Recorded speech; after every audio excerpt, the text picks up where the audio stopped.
लोगों ने अब तक पढ़ लिया था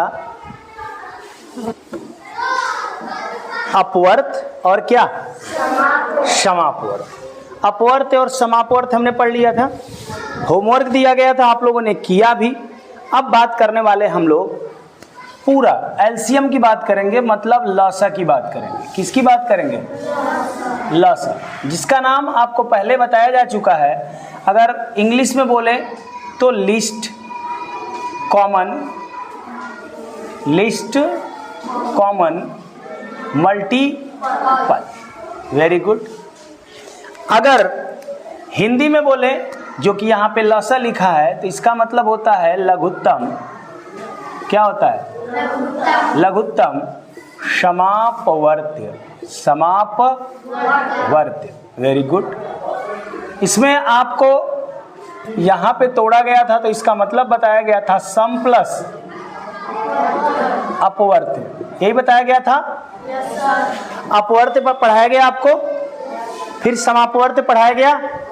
अब आज हम पढ़ने वाले हैं लघुत्तम समापवर्त्य। जैसे जिसको लसा आप कहते हैं, जैसे मान लीजिए किसी ने कहा कि 8 और 12 का क्या निकालो? लसा निकालो। क्या निकालो? लसा। लघुत्तम समापवर्त्य बताओ 8 12 का क्या होगा? ठीक, तो आपको क्या करना है, अपना वही पुराना काम कि सबसे पहले हमको 8 का अपवर्त्य लिखना है। क्या लिखना है? 8 का अपवर्त्य लिखना है। और 8 का अपवर्त्य लिखने में क्या करते हैं बताएं भाई आप? हाँ पढ़िए। हाँ हाँ, वेरी गुड। हाँ, वेरी गुड। चलिए बहुत बढ़िया, डाट डाट डाट कर दिया ना। ऐसे बहुत हो सकते हैं 8 के पहाड़े। बैठ जाइए, सिट डाउन। इसके बाद दूसरा हमारा है, तो हम क्या लिखेंगे? 12 का अपवर्त्य। हाँ, 12 का अपवर्त्य को गुणज भी कहते हैं। अपवर्त्य को क्या कहते हैं? तो इसमें हम 12 का टेबल पढ़ेंगे, मतलब 12 से कटने वाली संख्याओं को लिखेंगे। हाँ, आप बताइए भाई 12 का गुणज क्या होगा? हाँ ठीक। हाँ जी जी। हाँ हाँ, चलिए वेरी गुड, बैठ जाइए। अपवर्त्य तो लिख लिया आपने 8 का भी अपवर्त्य लिख लिया, आपने 12 का भी अपवर्त्य लिख लिया। मतलब 8 से कटने वाली संख्याएं आपने लिख ली, आपने 12 से कटने वाली संख्याएं भी लिख लिया। क्लियर है? दोनों आपके हो गए। चलिए बहुत बढ़िया। अब हम लोग क्या करने वाले हैं, इसके पहले जब अपवर्त्य लिख लेते थे तो हम क्या निकालते थे? समापवर्त्य। Very good. तो 8 12 का समापवर्त्य निकालते हैं हम। 8 12 का समापवर्त्य, ध्यान दीजिएगा क्या होगा भाई। समापवर्त्य के लिए हम क्या करते थे, हम देखते थे जो अपवर्त्य लिखे हैं इसमें पहला अपवर्त्य कौन है जो दोनों में दिख रहा है ना। तो मुझे बताएं कि पहला अपवर्त्य कौन है जो दोनों में दिख रहा है? 24। Very good, very good, 24। अच्छा, हमने एक तरीका बताया कि अगर पहला अपवर्त्य मिल जाए तो इसके बाद दूसरा ढूंढने की जरूरत है नहीं। क्या करेंगे? इसी पहले अपवर्त्य समापवर्त्य का क्या पढ़ देंगे? पहाड़ा। तो 24 का पहाड़ा पढ़ लेंगे तो 48, मतलब 2 का गुणा कर लिया। 24 तिहाई 3 का पहाड़ा, 3 बार पहाड़ा पढ़ेंगे तो आ जाएगा 72, फिर 96, ऐसे डाट डाट डाट हो जाएगा। यहां तक पढ़ चुके थे आप। तो अच्छा, नाम में आइए जरा, लघुत्तम समापवर्त्य। अच्छा बताइए, समापवर्त्य तो पढ़ लिए ना आप? 8 12 का समापवर्त्य पढ़ लिया ना। तो अब क्या पढ़ना था? 8 12 का लघुत्तम समापवर्त्य। क्या पढ़ना है? समापवर्त्य। अच्छा, लघुत्तम का मतलब क्या होता है? लघुत्तम का मतलब सबसे छोटा। पहले बताया गया था, यहाँ पे लिस्ट लिखा है ना, लिस्ट या लोवेस्ट। लोवेस्ट मतलब सबसे छोटा होता है, या लिस्ट मतलब सबसे छोटा। तो यहाँ पे लघुत्तम का मतलब होगा सबसे छोटा। और सबसे छोटा क्या? समापवर्त्य। तो बताइए सबसे छोटा समापवर्त्य हमारा क्या है 8 12 का? 24। अरे भाई यही 24 हमारा लसा है। 8 12 का लसा क्या हो जाएगा 24। तो लसा निकालने का ये आपका अपवर्त्य मेथड है। लसा निकालने का ये कौन सा मेथड है? अपवर्त्य मेथड है। चूंकि इसके नाम से ही इसका लसा निकल गया, लेकिन आपके किताब में ये मेथड दिया नहीं है। आपके किताब में जो मेथड दिया है वो है गुणनखंड विधि। कौन सी विधि? हाँ, गुणनखंड विधि। तो आप इसको नोट करें। एक मेथड आप जान ही गए ना, बहुत अच्छा मेथड है। छोटे छोटे नंबरों का जब हम लसा निकालते हैं तो इससे बहुत आसानी से हम निकाल लेते हैं, और आगे चल के हम बताएंगे बिना पेन कॉपी के आप ये लसा निकाल सकते हैं। तो इसको नोट करें, और इसमें मैं काम दूंगा आपको इस विधि से लौसा निकालने का, और फिर आज आपको बताते हैं गुणनखंड विधि से लौसा कैसे निकालते हैं। ठीक है, नोट करें। चलिए अब देखते हैं। आपको अभी हमने जो बताया था वो अपवर्त्य मेथड से क्या बताया था? एलसीएम। लौसा निकालना किस मेथड से बताया? अपवर्त्य मेथड से ना। उसी मेथड से आपको ये 3 सवाल कर लेना है। ठीक है, एक तरीका लौसा निकालने का तो आप समझ गए। अब जो तरीका आपके किताब में दिया है लगाने के लिए, उस तरीके को आते हैं, उसको कहते हैं गुणनखंड विधि। क्या कहते हैं? जी, गुणनखंड विधि। ध्यान दीजिएगा, गुणनखंड विधि, जिसको कहते हैं फैक्टराइजेशन मेथड। फैक्टराइजेशन मेथड, ठीक है, फैक्टराइजेशन मेथड, गुणनखंड विधि। इसमें क्या होता है, जैसे मान लीजिए कोई हम सवाल ले लेते हैं, मान लीजिए वही 8 और 12 ले लिया। 8 और 12, ध्यान दीजिएगा। तो आपको क्या करना होगा, इसमें गुणनखंड करना होगा। 8 का गुणनखंड, जैसे मान लीजिए ये 8 है, इसको छोटा छोटा काटना। अच्छा, काटेंगे किससे? काटने का नियम तो आपको पढ़ा चुके हैं। काटने के लिए देखिए हमारे पास आता है अभाज्य संख्या। अभाज्य जो कि अपने और एक के अलावा किसी से ना कटे, वो अभाज्य होती है। तो काटने के लिए हमारे पास जो नंबर होते हैं, जैसे 2 होता है, 3 होता है, 5 होता है, 7 होता है, 11 होता है, 13, इस तरह से नंबर होते हैं ना। अभाज्य नंबर है ना। 4 से मत काटने लगिएगा कभी ना। इसी को कहते हैं अभाज्य गुणनखंड। गुणनखंड विधि तो है, लेकिन इसको क्या कहेंगे? अभाज्य गुणनखंड। और अंग्रेजी में बोलेंगे इसको, यहाँ पे एक शब्द जोड़ लेंगे, प्राइम। क्या जोड़ लेंगे? PRIME। प्राइम मतलब अभाज्य होता है। प्राइम फैक्टराइजेशन मेथड, अभाज्य गुणनखंड विधि। इसका क्या नाम है? अभाज्य गुणनखंड विधि। एक गुणनखंड तो हम कर रहे हैं, लेकिन जब इन नंबरों से काट के करते हैं तो इसको कहते हैं अभाज्य गुणनखंड विधि। जब अभाज्य संख्याओं से काट के करते हैं तो उसको कहते हैं अभाज्य गुणनखंड। काटने के लिए तो हम 4 से भी काट दें 2 बार, लेकिन 4 अभाज्य संख्या नहीं है, इसलिए इसका जो फैक्टराइजेशन होगा वो अभाज्य गुणनखंड नहीं कहलाएगा। अगर अभाज्य गुणनखंड करना है तो आपको अभाज्य संख्याओं से ही काटना पड़ेगा। इसीलिए काटने के लिए सबसे पहले कौन आता है? 2 से कट रहा है, 2 चौक को 8, फिर 2 से कटेगा, 2 दूना के, फिर 2 से कटेगा, कट गया। चलिए आते हैं 12।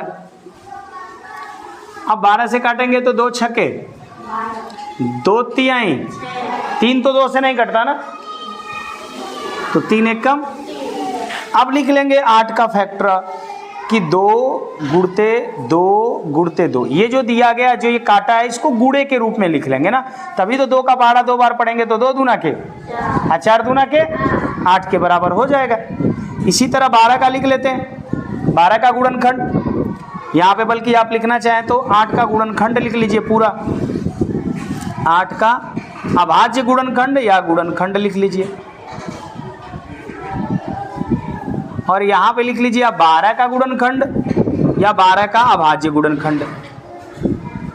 12 का गुणनखंड या 12 का क्या? अभाज्य गुणनखंड। जब 12 का गुणनखंड करेंगे तो यहाँ पे ऑलरेडी कर रखा, देखिए 2 गुणते क्या? 3, राइट। अब ये लसा की बात है, यहाँ पे लिखेंगे 8 और 12 का, 8 और किसका 12 का लसा, जिसको कहते हैं लघुत्तम समापवर्त्य। समापवर्त्य, समझ रहे हैं बात हमारी? आज हवा ज्यादा चल रहा है, तो क्या करेंगे, पहले देखेंगे कि जो दोनों में मिल रहा है उसको लिख लेंगे। जैसे ये दोनों में मिल रहे हैं, देखेंगे यहाँ पर कि ये दोनों में मिल रहे हैं, तो इनको लिख लेंगे, इनको लिख लेंगे। तो एक ठो 2 मिला दोनों में, एक ठो और 2 मिला दोनों में। अब जो नहीं मिल रहा है उसको भी लिख लेंगे, इसमें किसी को छोड़ते नहीं है। अब ये 2 छूट गया तो इस 2 को लिख लिया, और ये 3 है तो 3 को लिख लिया। अब इसका क्या कर लेंगे, गुणा। तो 2 का पहाड़ा 2 बार कितना, और 4 का पहाड़ा 2 बार, और 8 का पहाड़ा 3 बार 24, 8 तरीके 24। 2 का पहाड़ा 2 बार पढ़ा तो यहाँ आ गया 4। अब 4 का पहाड़ा 2 बार पढ़ेंगे तो 4 दूना के 8। अब 8 का पहाड़ा 3 बार पढ़ेंगे तो यहाँ क्या आ जाएगा, तो 24 हमारा क्या हो गया, लसा हो गया। तो ये आप जान गए फैक्टराइजेशन मेथड से भी। फैक्टराइजेशन मेथड में क्या करना है, इसको नोट करिए, मैं एक और एग्जांपल से आपको समझाता हूँ, नोट करिए। अच्छा, एक बात में आपको इसमें प्रॉब्लम होगी, कोई दिक्कत नहीं होगी, आप काटने में भी बहुत आसानी से काट लेंगे, कोई प्रॉब्लम नहीं, आप फैक्टर कर लेंगे। यहाँ पे इसको भी काट लेंगे, ये लिखने में भी कोई दिक्कत नहीं आपको है। आपको यहाँ पे दिक्कत आएगी 8 और 12 का लसा जो लिखा गया ये, कि सर ये जो दोनों में मिला रहे हैं या घेर रहे हैं, ये झंझट थोड़ा सा हम आपको और सरल करने की कोशिश करते हैं। थोड़ी मेरी बात को समझिए, आपको ये घेरने की झंझट नहीं, इस झंझट से मैं आपको बचाता हूं, और फिर से एक बार इस बात को समझाता हूं थोड़ा और क्लियर करके, कि ताकि आप आसानी से समझ पाए। जैसे क्या करना है, आप किसको पकड़ रहे हैं, 2 को, 2 को पकड़ रहे हैं ना, सबसे छोटा 2 है भी इसमें, तो 2 को पकड़ लिया। तो आप देखिए कि पहले वाले में और दूसरे वाले में 2 किस में ज्यादा बार आया है, तो बताइए पहले वाले में ज्यादा बार आया है या दूसरे वाले में? तो जितना बार 2 आया है पहले वाले में वो लिख लीजिएगा, दूसरे वाले को छोड़ दीजिएगा। समझ रहे हैं मेरी बात? मेरी बात को समझ पा रहे हैं आप? पहले वाले में अगर 2 ज्यादा बार आया है तो उसमें का सारा 2 आप लिख लीजिएगा, और दूसरे वाले को छोड़ दीजिएगा। अगर दूसरे वाले में ज्यादा 2 आया है तो उस 2 को पूरा लिख लीजिएगा, पहले वाले को छोड़ दीजिएगा। समझ पा रहे हैं? तो पहले वाले में क्या बार आया है, तो 3 बार लिख लिया। अब 2 का झंझट खत्म। तो अब बताइए 2 के अलावा कौन सा नंबर दिख रहा है? इसमें तो है भी नहीं, तो जो है इसी में है। ये जरूरी नहीं है कि वो दोनों में है, ध्यान से देखिएगा। लसा में ये जरूरी नहीं है कि दोनों में दिखे, किसी एक में भी दिखेगा तो हम लिखेंगे। बस ये देखना है कि कितना बार आया है। अगर दोनों में है तो किस में ज्यादा बार आया है, ज्यादा बार वाला लिखना है, कम बार वाला नहीं लिखना है। तो यहां पर आपका हो जाएगा क्या, कम बार, या एक ही में आया हुआ है वो 3 है, बहुत तेज हवा चल रही है ना, तो ये गुणा कर लेंगे। 2 दूना के 4 दूना के 8 तरीके 24, ये आपका आंसर। थोड़ी सी क्लियरिटी आई आपके पास कि हमको क्या करना है। अगर हम जिसको ले रहे हैं, जैसे 2 को ले रहे हैं, तो देखेंगे दोनों में 2 किस में ज्यादा बार आया, ठीक है। अगर कोई नंबर दोनों में दिख रहा है तो किस में ज्यादा बार आया उसको हम ज्यादा बार वाले को लिख लेंगे, कम बार जो आया उसको छोड़ देंगे। अगर एक ही में है तो एक में जितनी बार आया उतना बार लिख लेंगे। जैसे 3 केवल इसी में है तो 1 बार है तो 1 बार लिख लिया। समझ पाए आप? चलिए आइए, इसको तो नोट कर ही चुके हैं आप। एक और एग्जाम्पल के माध्यम से मैं आपको समझाता हूं, थोड़ा सा और क्लियर करता हूं, और 2 नंबर के बजाय मैं 3 नंबर लेता हूं, ठीक है। कितने नंबर? 3 नंबर। जैसे देखिए 12 है, 15 है और 18 ले लेता हूं, ठीक। तो भाई सबसे पहले 12 का फैक्टर करेंगे हम, बोलिए। इसका आपको निकालना है लॉस। तो सबसे पहले 12 का फैक्टर करें, आइए करते हैं। तो 12 किससे कटेगा? 2 से कट जाएगा, काट दिया 6 बार में। फिर 2 से काटेंगे तो 3 बार में, फिर 3 से काटेंगे तो खत्म। अब 15 को काट लेते हैं, तो 15 3 से कट जाता है, 3 बचे 15, अब तो जब 5 बार में कट गया तो 5 तो 3 से कटेगा नहीं, तो 5 से कटेगा तो काट लेते हैं। 18 की बात करते हैं, क्या 18 2 से कटेगा? जी काटते हैं 2 से, 2 9, क्या 9 2 से कटेगा? नहीं कटेगा, तो 3 से काटेंगे, 3 से 9 कटता है? जी कटता है, तो 3 तरीके, और 3 से कटेगा, चलिए काट लिया। अब लिखने की कोशिश करते हैं इनके फैक्टर को, तो 12 का गुणनखंड लिखेंगे, 12 का क्या लिखेंगे? हाँ 12 का फैक्टराइजेशन लिखेंगे हम, तो 12 का गुणनखंड होगा 2, देख रहे हैं ना, 1 2 2 ठो 2 1 ठो 3 है, तो 2 गुणे 2 गुणे 3। अब लिखेंगे हम किसका? 15 का गुणनखंड। किसका गुणनखंड भाई? 15 का गुणनखंड लिख लेते हैं, जो कितना है? 3 है, गुणे कितना है? 5। चलिए 18 का गुणनखंड लिखेंगे, 18 का जी 18 का गुणनखंड लिखेंगे। सबको समझ में आ रहा है? Yes sir. हाँ समझ में आना जरूरी है, नहीं आए तो जरूर पूछिए। 2 गुणे 3 गुणे 3, 2 गुणे 3 गुणे। अब हम चलते हैं अपने आंसर की तरफ से। 12 15 और 18 का क्या बोलिए? लस। 18 का क्या? बोल नहीं रहे हैं, जैसे लग रहा है आप लोग को भूख लग गई क्या? आवाज तो बिल्कुल नहीं आ रही है, बहुत स्लो बोल रहे हैं आप लोग। चलिए अब आंसर की तरफ चल रहे हैं। अभी हमने बात बताया कि जिसको पकड़ेंगे उसको देखेंगे कि किसमें वो ज्यादा बार आया। अब यहां पर तो 3 लोग ने दिख रहे हैं, तो हमने 2 को पकड़ा और देखेंगे 2 इस वाले में ज्यादा बार आया या इस वाले में या इस वाले में। तो बताइए 2 किस में ज्यादा बार आया है? पहले वाले में। और कितना बार आया है? 2 बार। तो लिख दिया 2 बार। अब 2 को देखेंगे क्या? नहीं देखेंगे ना 2 को। अब किसकी बारी है? तो 3 एक बार इसमें है, एक बार इसमें है, 2 बार इसमें है, तो किसमें ज्यादा बार आया है? तीसरे, मतलब 18 के गुणनखंड में आया। तो ये दोनों बार वाला 3 हम लिख लेते हैं, 3 गुणते। अब बोलिए 3 भी खत्म, तो बचा कौन?